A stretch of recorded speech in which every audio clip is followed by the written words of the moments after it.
Yüce affınızı ondan... Çekilebilirsin. Kumohon. Namun raja berkata, kamu bisa pergi sekarang. Malam harinya, Kosem nampak dimandikan. Ia akan bersiap-siap untuk menghabiskan malam bersama raja. Kosem pun telah selesai didandani. Dia melewati Harim, seakan mengejek Mahfirose.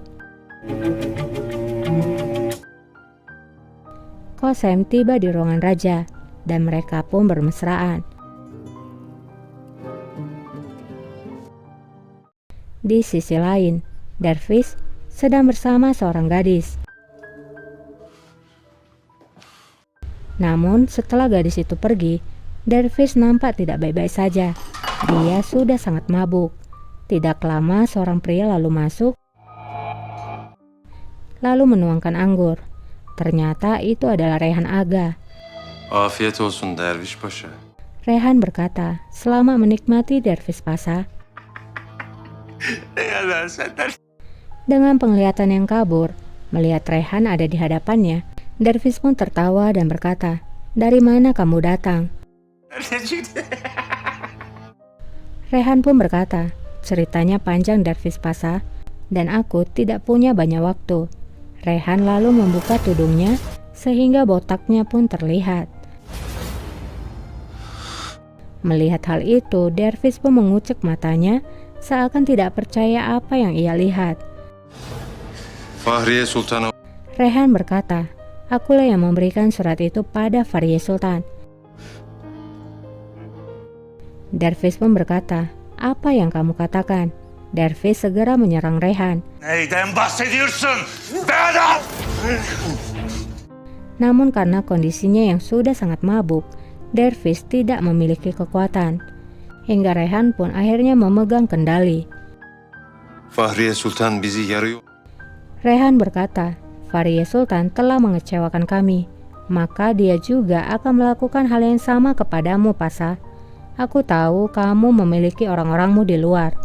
Mereka bisa saja membunuhku, tapi tidak sebelum aku membunuhmu. Ben seni öldürmeden önce... Sekarang dengarkan aku baik-baik.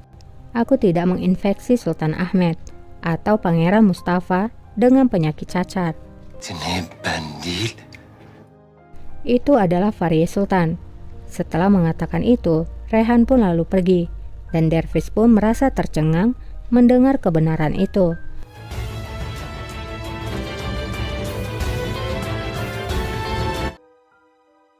Keesokan paginya, Raja dan Kosem sarapan bersama. Kosem lalu berbicara, Ahmed, ini telah memakanku berhari-hari. Jika aku tetap diam, maka ini akan memangsaku seperti mimpi buruk. Aku tidak bisa menahannya lagi. Sangat sulit menanggung beban ini. Raja pun lalu berkata, apa yang terjadi, Kosem? Kamu bicara tentang apa? Kosem pun menjawab, sesuatu terjadi ketika kamu jauh. Semua orang menyembunyikannya bahkan dariku. Raja pun bertanya, apa itu, Kosem? Katakan padaku, aku ingin tahu segalanya. Kosem pun menjawab, Safiye Sultan, semua orang berpikir dia buruk, tapi sebenarnya tidak. Safiye Sultan adalah hati dari istana ini. Tempatnya bukanlah di istana air mata. Dia harusnya tetap tinggal di sini. Raja pun berkata, apa yang kamu bicarakan? Kosem pun menjawab, ketika kamu pergi menyerang bandit Jalali. Anlat hadi Kösem. Ibumu, dia ingin membunuh adikmu Pangeran Mustafa. Şehzade Mustafa'nın canına... Jika bukan karena Safiye Sultan, maka pembunuhan itu akan berhasil. Raja pun nampak diam. Ia sangat terkejut dengan kata-kata yang baru saja ia dengar. Di ruangan Handan, Haji melaporkan kalau ia tidak melihat Dervish Pasha sepanjang malam. Dervish baru datang pagi ini. Handan pun bertanya, apakah sesuatu telah terjadi? Haji pun menjawab, aku tidak berpikir demikian. Dia hanya bersama seorang gadis di dalam hotel. Dia terlihat sangat mabuk.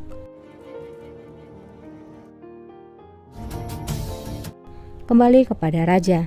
Raja pun terlihat keluar dari ruangannya dengan langkah yang terburu-buru. Di ruangan Fahriye, pelayannya membangunkan Fahriye Sultanım. lalu berkata Derviş Paşa. kalau Dervish ingin bertemu dengannya. Fahriye pun nampak tersenyum. Apakah dia terlihat takut? Ayo kita pergi.